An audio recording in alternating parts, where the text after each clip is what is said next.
This is a beginner's guide to a rounded view on Tommy Robinson. This video was sent to me by someone else, but it needed narration. The first clip here is Tommy outside Leeds Court, the infamous live stream for which he was arrested and wrongly imprisoned.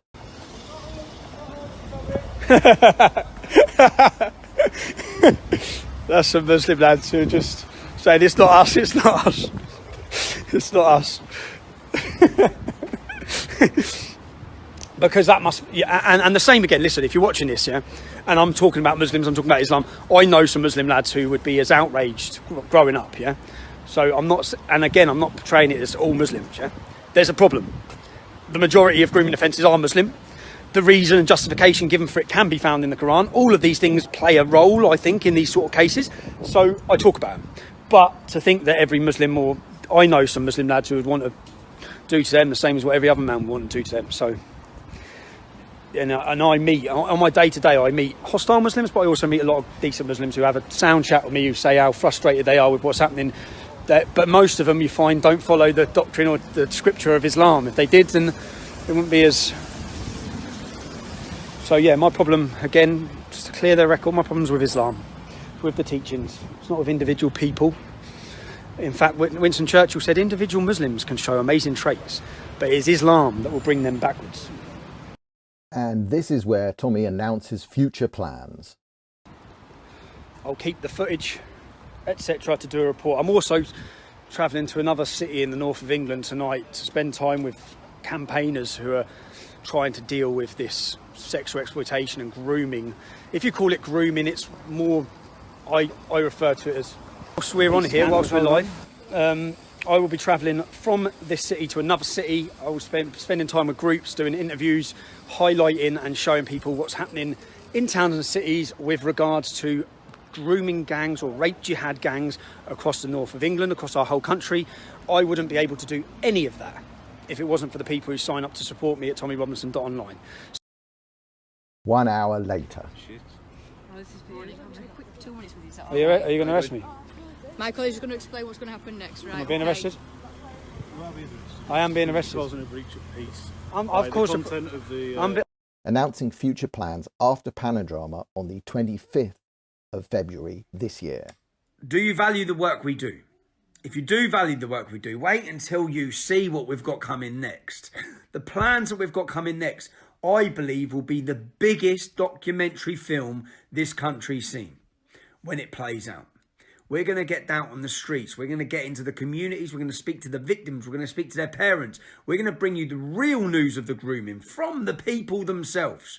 From the people themselves in those towns and cities. We're going to track down and find the men accused. We're going to find the men who are still walking the streets. We're going to do it all. Okay, that's our plan. When I'm telling you I'm going to bring you the grooming documentary that everyone needs to see, I'm going to do it.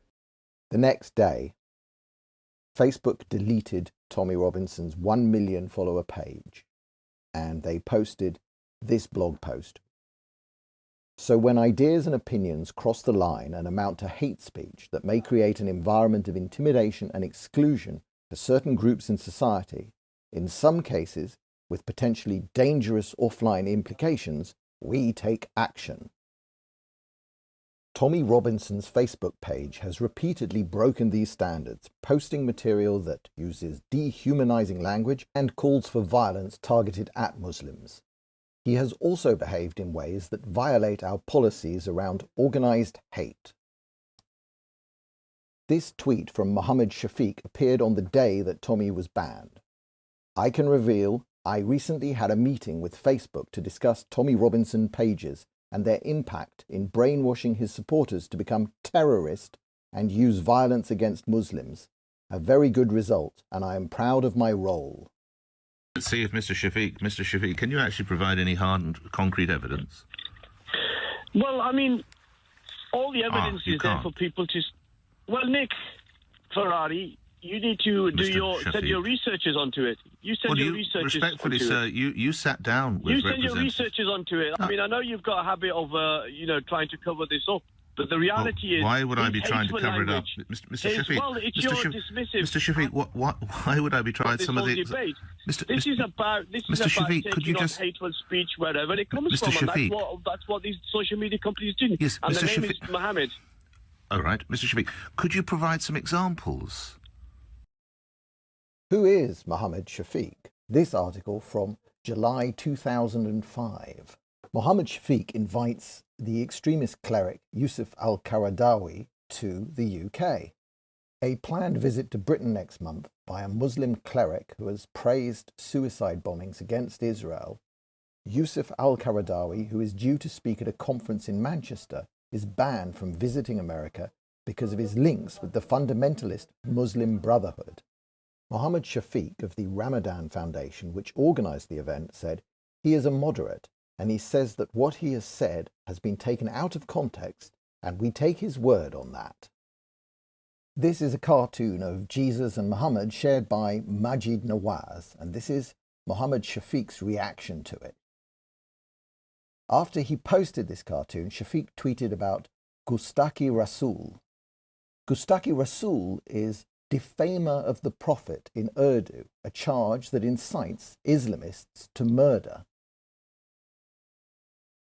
We will notify all Muslim organisations in the UK of his despicable behaviour and also notify Islamic countries.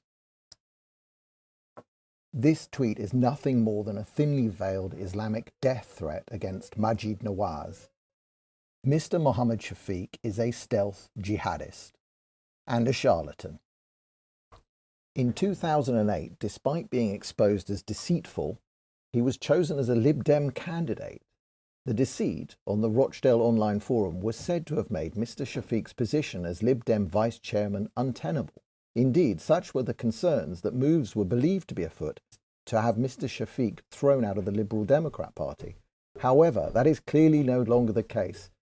As well as being guilty of deceit by using false information, Deeplish lad, to praise himself and criticise his Lib Dem colleagues, the town's MP Paul Rowan and Lib Dem councillor for Milkstone and Deeplish Mohammed Sharif, Shafiq mounted an extraordinary attack on another of his party colleagues, Councillor Elwyn Watkins, by publishing on his website an accusation that Councillor Watkins is a racist and using tricks from the BNP handbook, a move said by Lib Dem sources to be the final straw. All right, Mr. Shafiq, could you provide some examples?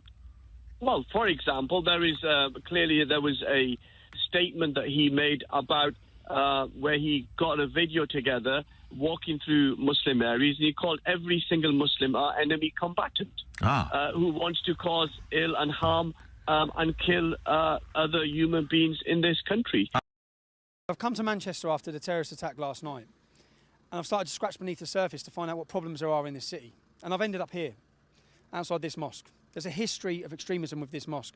Now, where I'm standing now, within a stone's throw, a 2-mile radius of where I'm standing now, there's been 16 men who have died or been imprisoned for fighting for ISIS. 16, just in a 2-mile radius of this part of the city, not the whole city, just this city. One city across the UK. When you start going into the history and the problems embedded in this area, we've seen a terrorist in 2003 called Burgos. Burgos stabbed a police officer, murdered a police officer in a counter-terrorism raid. I was in jail with him in 2012. He's in control of the prison. He's the main man. So all the people thinking there's a solution to send these men into prison, into normal prisons with car thieves or house burglars, they're running the joint. They're in there living a complete halal life, recruiting and radicalising more and more people. It's not solving our problem. We've seen Andy Burnham, who's the MP for this area. Andy Burnham is on record sitting with an extremist organisation called MEND. This organisation believe that Al-Qaeda are a myth. This is the MP. This is the mayor of Greater Manchester, who's organising a peace vigil today, works and cooperates with Islamic radicals. How can he be claiming he's going to solve the problem? The Justice Secretary for the Labour Party took £5,000. £5,000 off an Islamic radical group.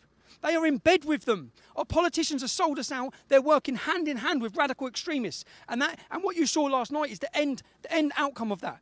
Years and years and years of radicalisation extremism that our politicians have allowed to happen, that continues to happen. And the outcome now is our children are being killed. They're being killed. If they're not being raped and destroyed in Rochdale or Rotherham, they're being butchered and maimed in city centres, outside concert halls. That's the future for our generations. It's about time people woke up. When we hear all the time the politicians say, we're all in it together, we're all in it together. 66% of British Muslims said they would not report on another Muslim joining ISIS. Why is that? Because the Quran says that if they side with a non-Muslim, they will end up in hell. It comes back to the ideology again. It comes back to the ideology. You have over 100,000 British Muslims who have said that suicide bombing is justified. The actions you saw last night, we have 100,000 people who think it's justified. That's 100,000 people who need to leave our country.